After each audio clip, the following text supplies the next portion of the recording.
Gives me joy and I consider this as a privilege to be here with you all once again. Those who were not here yesterday, but still you'll remember that I was among you a few months ago. And I really thank God for this assembly and the ways in which the Lord is using each one of you for His glory. Now, I believe at least some of you have heard the story of a person by name Johnny Erickson Tada. She's an American author, a speaker. But then when you look at her story, the way the Lord had led her,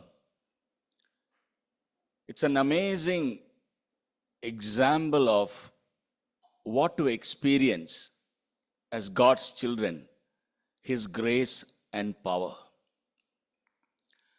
When Johnny was a teenager, she had a diving accident that made her quadriplegic. Below her neck, totally paralyzed. So all of a sudden, her life was turned upside down. Instantly.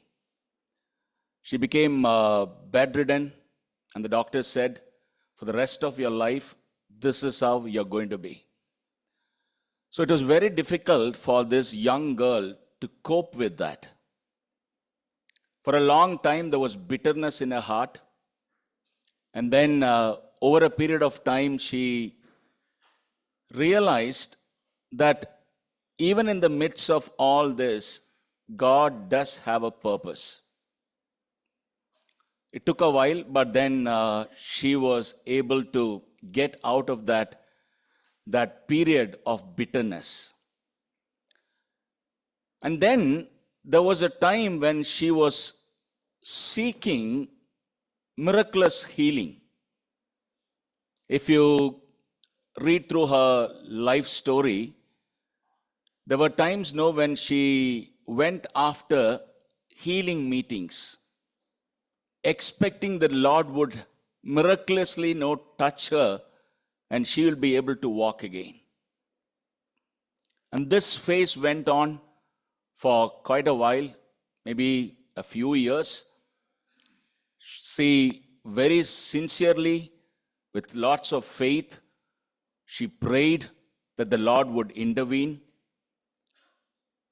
Eventually, she realized, although she has not received healing in her body, she had experienced healing inside her.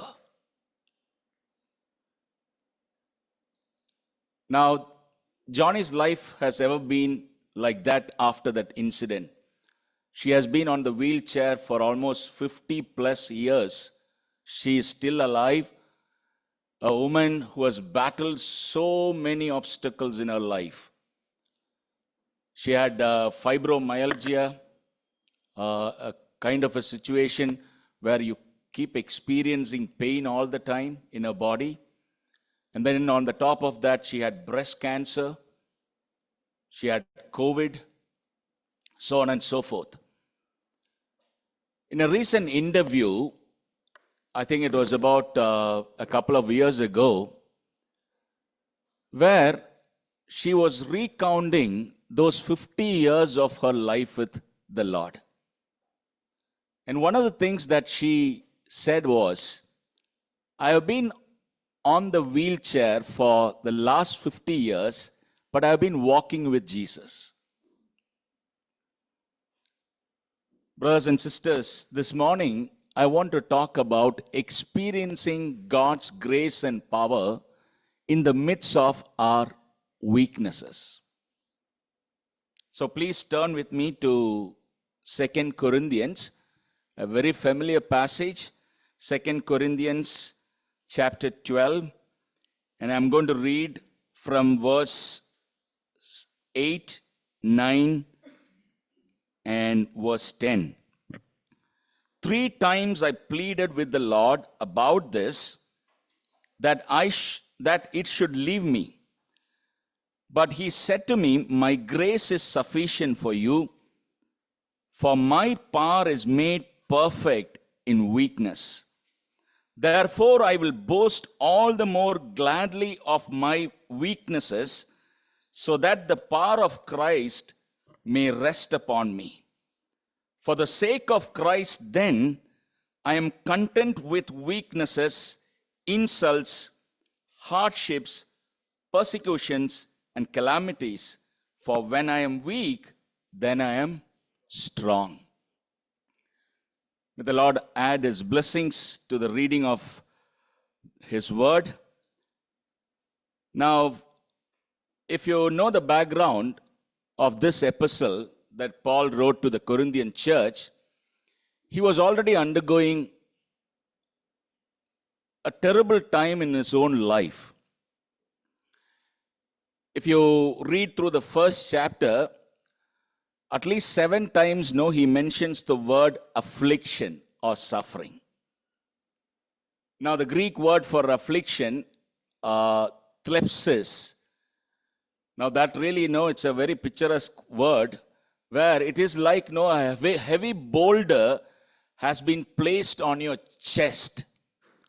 And then, you're not able to bear it. And this heavy weight is actually gradually pressing you down, and you are on the verge of being what? Crushed. And that's the word Paul uses, affliction. Now, dear brothers and sisters, 2 Corinthians was written to a church who had begun to question his apostleship. In spite of the fact that Paul had actually taken so much of his time and energy, investing on these people, yet now he was facing a situation where some of those believers in the Corinthian church had turned against him. It pained him all the more. So, Paul is actually writing this epistle to them with a very painful heart. And in the letter, we'll see him addressing directly some of those Judaistic preachers who were actually instrumental in provoking some of these Corinthian believers to turn against Paul. And the way they were trying to discredit Paul and his apostleship was by 2 means, by 2 ways. One was to boast about their spiritual credentials, their spiritual experiences, their own ministry advancements, and so on and so forth. Those Judaistic preachers. They were saying, no, we are far better than Apostle Paul. We have much more experience, and we have much more revelations than Apostle Paul. That is one of the ways they were trying to discredit or put down Apostle Paul. And the second way was to attack Paul by pointing out to his afflictions in life or his weaknesses in life, and then perhaps they were saying, look at your own life. Look at the kind of problems that you are facing in your own life, and these are all perhaps God's punishments upon you. And this proves that you are not God's chosen one. So that was the line of attack. Now, Paul, in this letter, dear brothers and sisters, he begins to take on those people. And then he's responding to those who actually questioned his apostleship. In doing that, now the first thing that Paul, as you read through, maybe we'll read a couple of verses. 2 Corinthians chapter 11, verse 1. I wish you would bear with me in a little foolishness. Do bear with me. Okay. Then verse 16 of chapter 11. I repeat, let no one think me foolish, but even if you do, accept me as a fool, so that I too may boast a little. Now verse 1 of chapter 12. I must go on boasting, though there is nothing to be gained by it. Brothers and sisters, I don't know how do you look at people who boast about themselves. But Paul is making it very clear. No, I don't really feel like what? Doing what I am right now doing. What is that? Boasting about myself. It is foolish. Now you can see the struggle within Paul as he writes this. Okay, on one hand he feels like what? Hey, if you guys have so much to boast about your spiritual heritage and spiritual experiences, I have much more to say. But if I say, I will make myself a fool out of that. There is nothing to be what? Gained from showing how great I am. But then Paul, in spite of the struggle, he says, since you're all saying, I also have to what? Say it out. And then he goes on to talk about an amazing experience. We are in chapter 12. Okay, we are in chapter 12, and then let me read verse 1, the second part onwards. I will go on to visions and revelations of the Lord. I know a man in Christ who 14 years ago was caught up to the third heaven, whether in the body or out of the body, I do not know. God knows. And I know that this man was caught up into paradise, whether in the body or out of the body, I do not know. God knows. And he heard things that cannot be told, which man may not utter. On behalf of this man, I will boast, but on my own behalf, I will not boast, except of my weaknesses. Now, just reading through that passage, here is something for us to observe. Paul had this experience 14 years ago. Perhaps for these 14 long years, he did not speak about this to what? Anyone. In fact, apart from this letter, we don't read about Paul writing about the same experience elsewhere. Okay? And even now, look at that man's struggle. He's not able to narrate it as what? His own experience. Rather, like a third person narrative. I know what? A man was caught up to what? Heaven, and heard things that no other people have not heard. Seen things that others have not seen. Okay? So, by just pointing out to one of his visions, Paul wanted his distractors to know, I too have had what? Amazing spiritual experiences.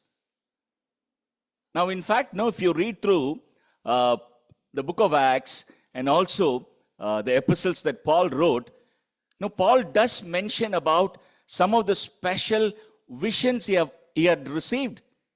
You remember that, Once upon a time, like when Paul was actually thinking about going to one area for ministry, he had a vision where, a man from Macedonia, he said, come and what? Help us. And then, there was a time, when Paul visited Corinth during the first time, okay, he was trembling. He was feeling so weak. But the Lord strengthened him through a vision. In Acts chapter 18, we read about that. Where the Lord very clearly said, don't be afraid. Go on speaking. For there are many people in the city for me. So Paul is somebody who had so many of these special spiritual experiences in his own life. Okay? And then he doesn't go on talking about those aspects where he could continue to what? Boast on. You know what? Now comes the main aspect that is really strange for the reader. In verse 5, the last phrase, on behalf of this man I will boast, but on my own behalf I will not boast except of my weaknesses. That's a strange statement. Who would really know, have that courage to talk openly about what? Weaknesses, vulnerabilities. Now, we all love to talk about what? Our strengths.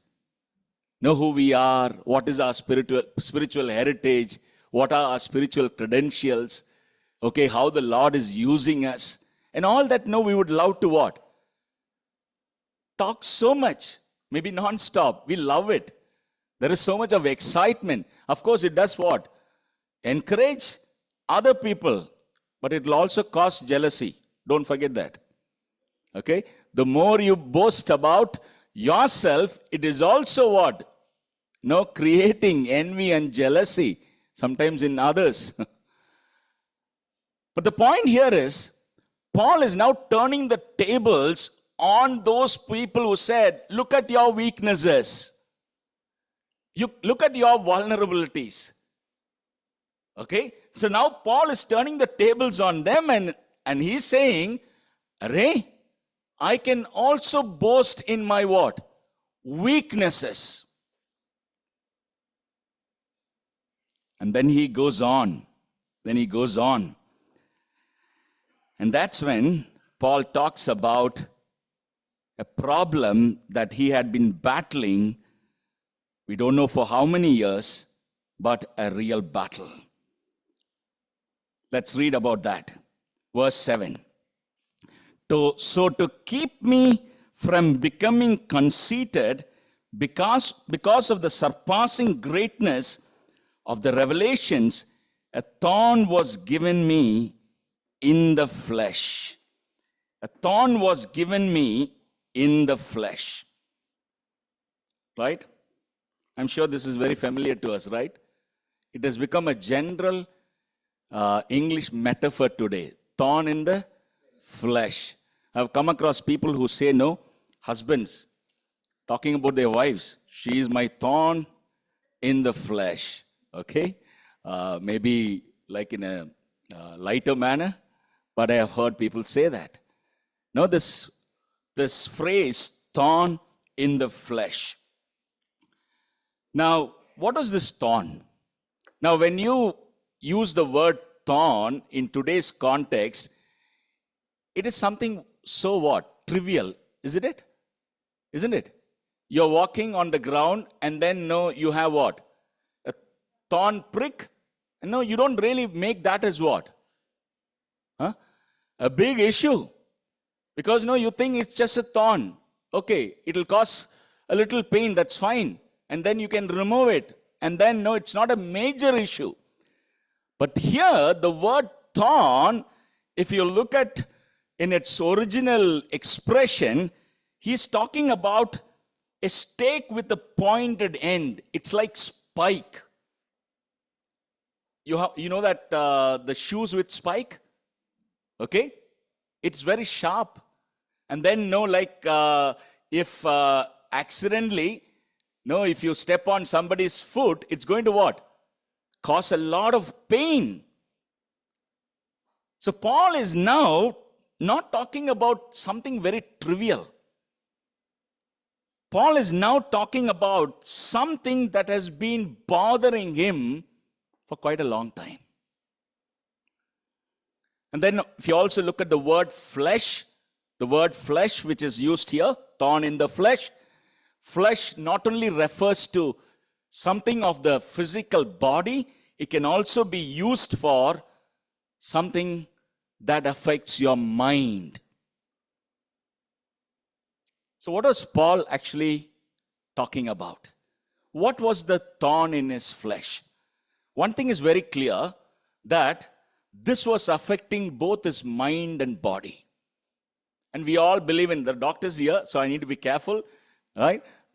We all believe that no, what affects your mind also affects your body, and what affects your body will also affect what? Your mind, psychosomatic, right? Now the word flesh, the Greek word, can be used for something that is of both mind and what? Body. Okay, what was this thorn in the flesh? Okay, 2000, almost 2000 years of Bible studies and root word explanation, commentators debating about it. There are no consensus. Okay, now some have said it could have been his eye problem, because there are phrases where he says like, there are some inferences. And there are people who say, no, it was some malarial fever episodes. And there are people who say that problem with speech, could be. And the very interesting thing, the earliest commentaries on this particular phrase, thorn in the flesh, by the church father says, migraine. Anybody with migraine here? Wow, I can see one or two hands. Okay, the message is for you, brother. Now, you know what? And then there are also people, which can be easily nullified, is there are people who say that it was a besetting sin in Paul's life. We know Paul, who is. Now, he would call a sin as what? A sin. He's not going to call sin as weakness. Okay? So that can be easily what? Ruled out. So what was this? We cannot be very sure. But one thing is clear. That is, it was a general metaphor of a physical suffering. And also look at the way, Paul talks about that, thorn in the flesh. Look at that. We are in verse 7. So to keep me from becoming conceited because of the surpassing greatness of the revelations, a thorn was given me in the flesh, a messenger of Satan to harass me. The word harassment. We all know that, right? Do you experience harassment in your office setups? Do you experience harassment in maybe like even domestic setup? I don't know. Now people often talk about what? Harassment. What is that? Now, if you look at it, it was something that was tormenting. Another word could be buffeting. And the verb indicates that it was something recurring, chronic issue. It's not something that comes and what? Goes off. It's not something that you can manage. Okay, live with it. But Paul is now talking about his own experience, whatever that was, that weakness, that thorn in the flesh, something that was what? Tormenting his life. Satan was using that to what? Torment him. Now, brothers and sisters, we all know Paul was not a person who will cringe on what? Trivial things. We all know that, isn't it? In fact, actually, the previous chapter, Paul talks about the kind of painful experiences he's already been while he is ministering. And I don't think any of us can get closer to that list. Right? He talks about what? Hunger. He talks about sleepless nights. He talks about shipwreck. He talks about burden from inside, burden from what? Outside. And those of you who are involved in ministry, now that is not an easy thing, because you're dealing with what? People. And then when you deal with people, No, you have to carry so many burdens. And Paul is somebody, no, who has already experienced so much in his life. He was a strong person. He was a person who was willing to go forward in spite of all those challenges. If such a person, if he had to highlight, pick up something and talk about in this manner, a thorn in the flesh that Satan was using to harass me, it was something that bothered him. A debilitating a problem. Frustrating, a ministry spoiler, confidence stealer, made him no vulnerable before others. Something that bothered him deeply for many years, a burdensome affliction. This morning, brothers and sisters, I don't know about your personal life or family life or your life situation. I tell you, sometimes we all carry burdens. We find it very difficult to what? Carry it on a day-to-day basis. Sometimes, no, some of the things that we struggle with, whether it is in our mind or in our body, sometimes, no, it can be so debilitating. You can't live your normal life. That is what Paul is talking about. Recently, I was having a discussion with a brother. He had actually, it's a wonderful brother. And by the way, an amazing man whom the Lord had delivered from drug addiction, so on and so forth. But he has a mental problem. He has a mental issue where he has been struggling in spite of his faith, in spite of being joyful in the Lord. He says, there are days I don't feel like waking up. In spite of praying for several years, encouraging others, trying all his best, he's still struggling with that on a daily basis. Okay? That's very debilitating. Think about it. Maybe life on this side of the world is not what? Something we all would love to say like, okay, this is fine. Okay, every now and then, all of us, one way or the other, we face things that are beyond what? What we can manage. Now, one of the things that Paul rightly did, that we read here in verse 8, 3 times I pleaded with the Lord about this, that it should leave me. Is that a good prayer? Hello? Is that a good prayer? Yes.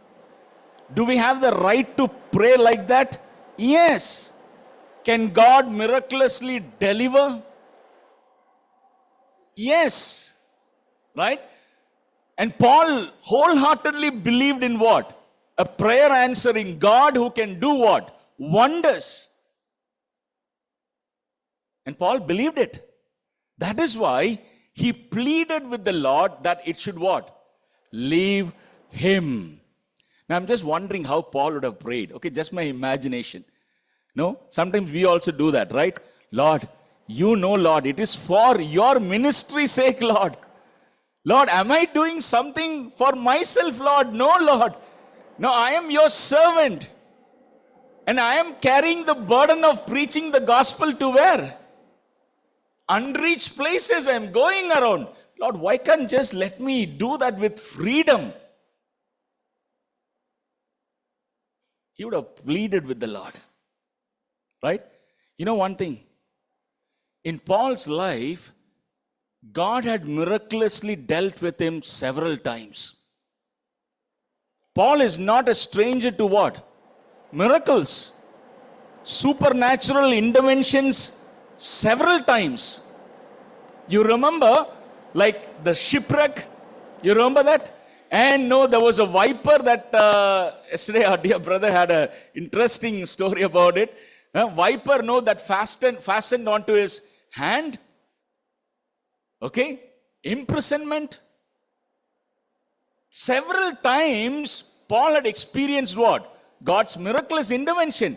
Not only that, Paul even asked other people that you pray for me.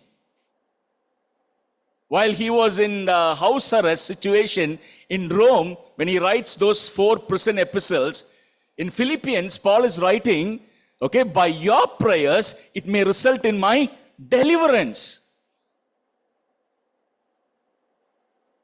So Paul is someone who has already experienced what? So many times where God had miraculously intervened in his life. That means, brothers and sisters, we should never lose what? That hope, even for what? A miracle in life. I was talking about Johnny, right? Right?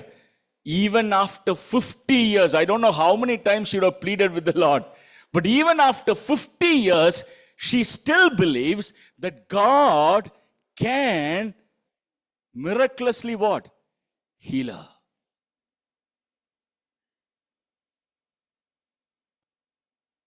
Sometimes, we lose that faith after a few times. Let me share my own story.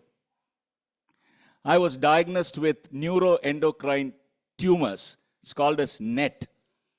And a kind of a very rare kind of a tumor. Maybe only some special people get it, like Steve Jobs and Irfan Khan and all that. Now, after they found out there are some lesions on my liver. Now, I had strong faith. So, every time I was scheduled for a scan, I will start praying, Lord, this time when the scanning is done, I want all the lesions to disappear. There were times, believe me, when the doctor picks up that, ultrasound scanning thing, and this will be my prayer as you lie down. Lord, let it disappear.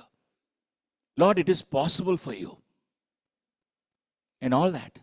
You know what? After a while, what happens is, now there is this mind battle again.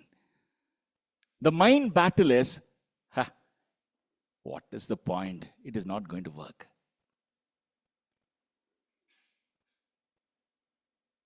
Maybe it worked for some others, but it's not going to work for me. Have you come across such mind battles within you?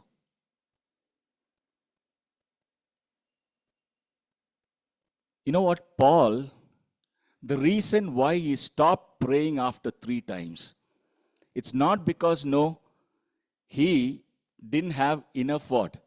Faith in the God of a supernatural. The reason why Paul stopped praying after 3 times is he got a definite answer from the Lord. Again, if you look at the Greek construction of this statement here, let's read that. Okay. 3 times, verse 8. 3 times I pleaded with the Lord about this, that it should leave me, but he said to me, my grace is sufficient for you. My power is made perfect in weakness.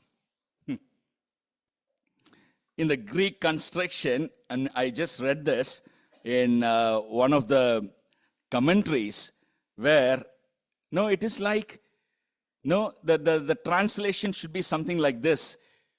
The Lord once for all told me, my grace is sufficient for you.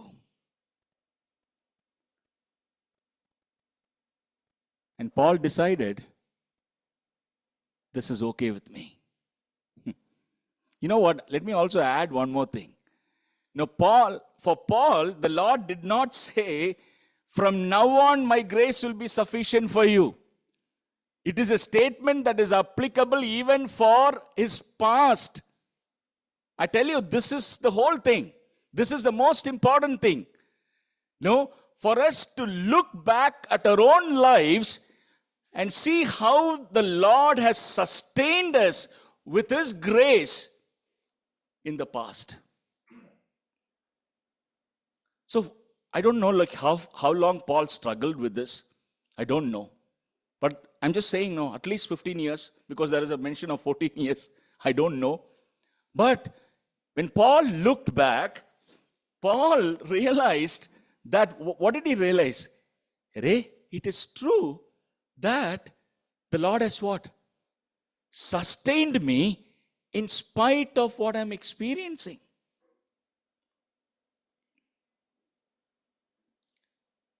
No, it's a kind of, see, it's a, I would even say, no, like, no, if you have this habit of negotiating with God, do you have that? Huh?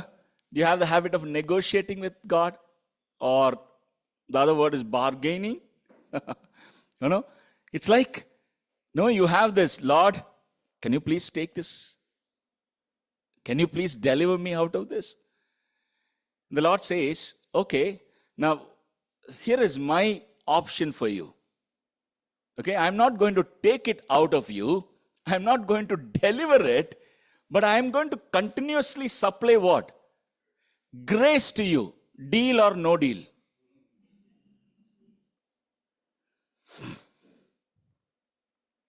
If you're going to say, I'll not take that up. Lord, I am not going to take that. Then you know what is going to happen? You begin to doubt God. You begin to have grudge against God. You live with, you know what? That ungrateful heart.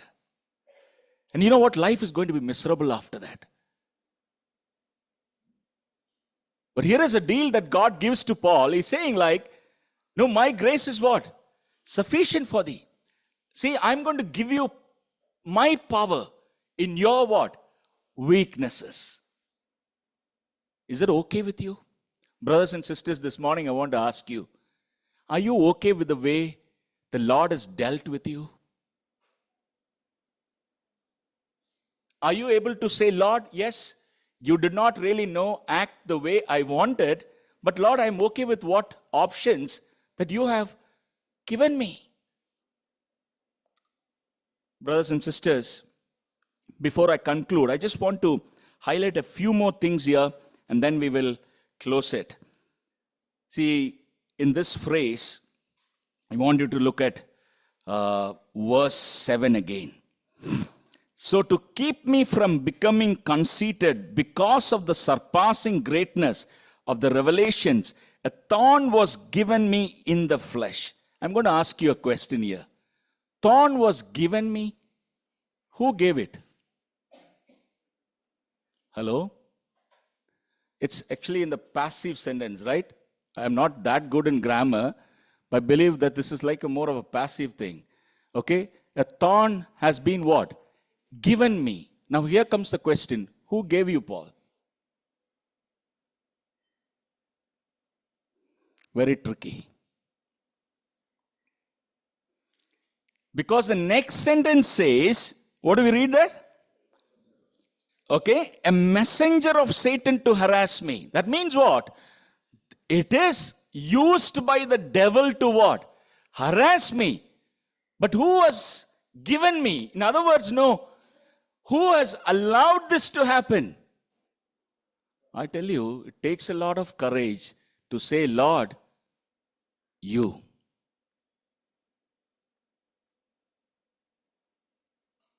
Now, what does that mean? Brothers and sisters, I tell you, it is important for us to acknowledge that our Lord is sovereign, and without His permission, no experience, however it may look like, whether you call it as like thorn in the flesh or with any other term, you ought to believe that the Lord has allowed it to happen in your life. It is given to me. Now, some of you are Malayalis, and I'm sure you know this songwriter. ദുഃഖത്തിൻ്റെ പാനപാത്രം കർത്താവിൻ്റെ കയ്യിൽ തന്നാൽ.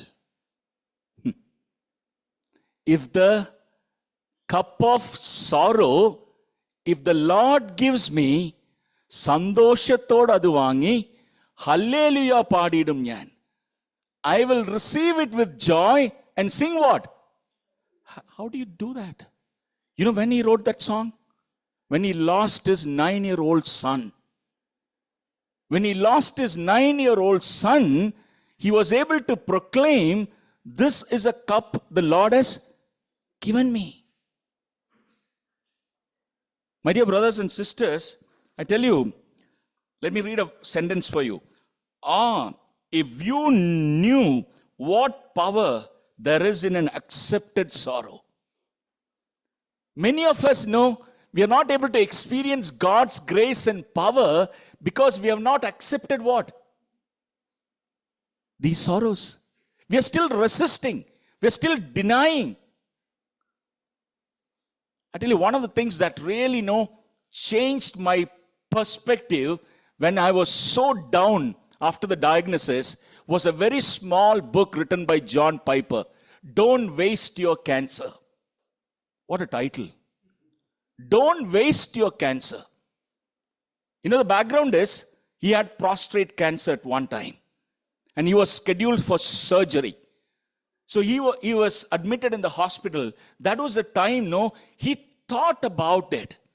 And then, he wrote that beautiful book. It can be given to anybody, who is recently diagnosed with what? Cancer. Because, it changes your perspective. One of the things that he writes is, what is cancer? When one cell begins to behave like a rogue cell. I don't know whether that's the term you use. Okay? When one normal cell begins to what? Become abnormal and multiply. And here is John Piper coming out with this sovereignty. He's saying, didn't God know when that cell was misbehaving? Could he have stopped it? I don't think anybody will say no. Because what is our understanding of sovereignty? None of us will be able to question that. That God is sovereign over everything. And if he has actually allowed that, then he says, believe, even cancer is something designed by the hand of God. Very difficult for us to accept it.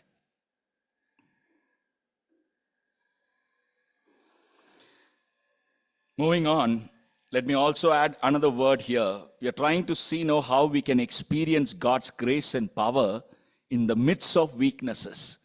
And one other thing is Paul, he clearly understands. Verse 7. So to keep me from becoming what?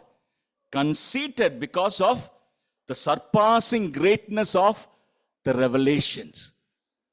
Now I tell you, I don't think God actually appeared to Paul in a dream and said, you know why I have given this to you? Hello? Now sometimes, you know what? We all expect, at least God would what? Give us a direct answer. When we are wondering, Lord, why?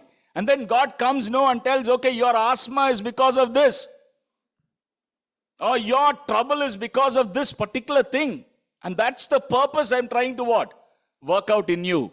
God sometimes doesn't do that. I don't think God appeared to Paul and said what?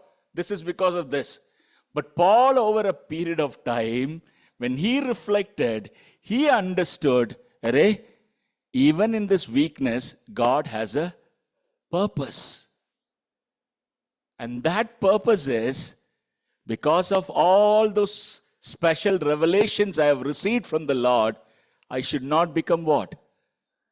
Proud. A wonderful man of God. He says, there is something worse than sickness, and that is sin. And the worst sin of all is pride. I'll say that again. There is something worse than sickness, and that is sin. And the worst sin of all is what? Pride. If Paul's thorn in the flesh is keeping his pride down, should he not boast in his weaknesses? How many of you really want to have a perfect life here on this earth? Hello? Everyone. Everyone.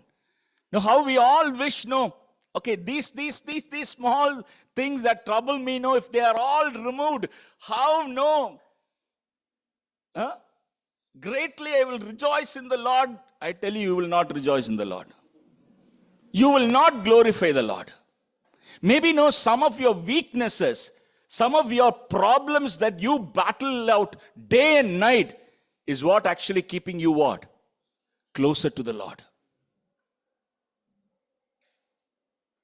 And Paul realized that. I don't know how many of you know this Achin. He became, I mean, every now and then, no, some song goes viral. Okay, Malayalam Christian song or whatever it is. There was this viral song when that was in 2000, I think it was 2018. This became very viral, written by a CSI Achin called Sajan. Okay, song is beautiful. I'll just read out. Maybe like those from Kerala, you will understand. Let me try to translate if possible.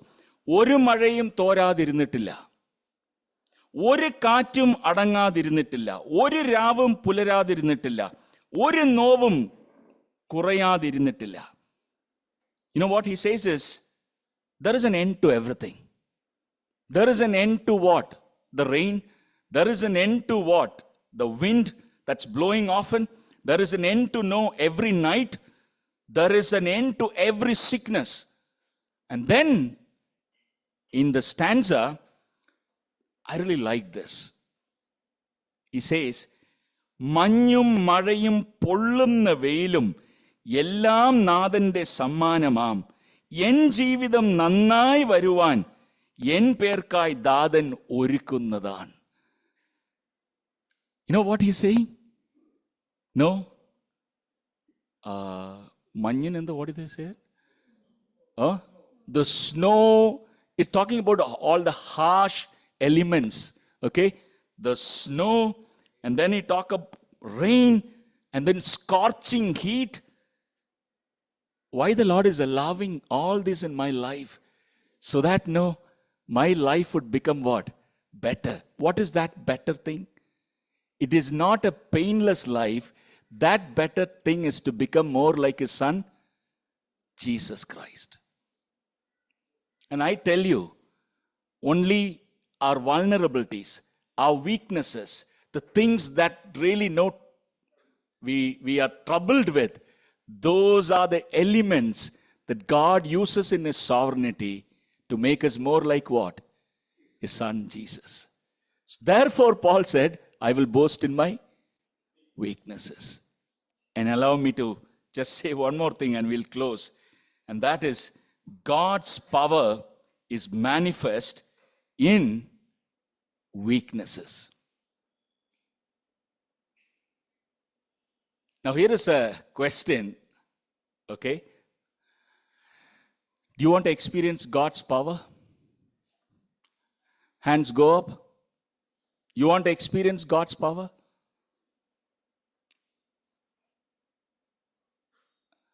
If you want to experience God's power, you will have to be first made what? Weak. Both will not work out. Very simple. Do you want to experience God's grace? You will have to face weaknesses. Sometimes, you know what? I've heard this. Please, see, I want you to understand in the right sense. You know what? Sometimes, no, like, one good example is COVID time. Many of our own dear brothers and sisters were taken up to God's presence.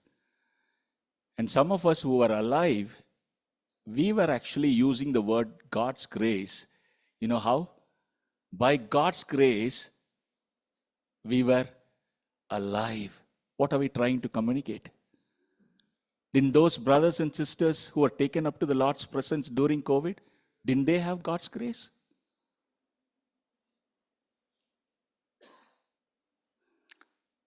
Many a time we have used the word God's grace where we have not really experienced what? Weaknesses. Now Paul is saying, no, as he concludes in verse 10, for the sake of Christ, then I am content with what? Weaknesses, insults, hardships, persecutions, and calamities. For when I am weak, I am what? Strong. That's the truth, brothers and sisters. I tell you, at the end of our lives, when we turn back and look at our lives, I tell you, this will be the most beautiful thing. All my life I was weak, vulnerable, yet you know what? I was strong. I was strong. And this is not my own strength.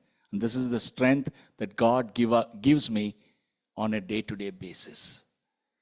My grace is sufficient for thee. May the Lord bless these words to each one of us. May we keep trusting in God's grace and power. May His name be glorified.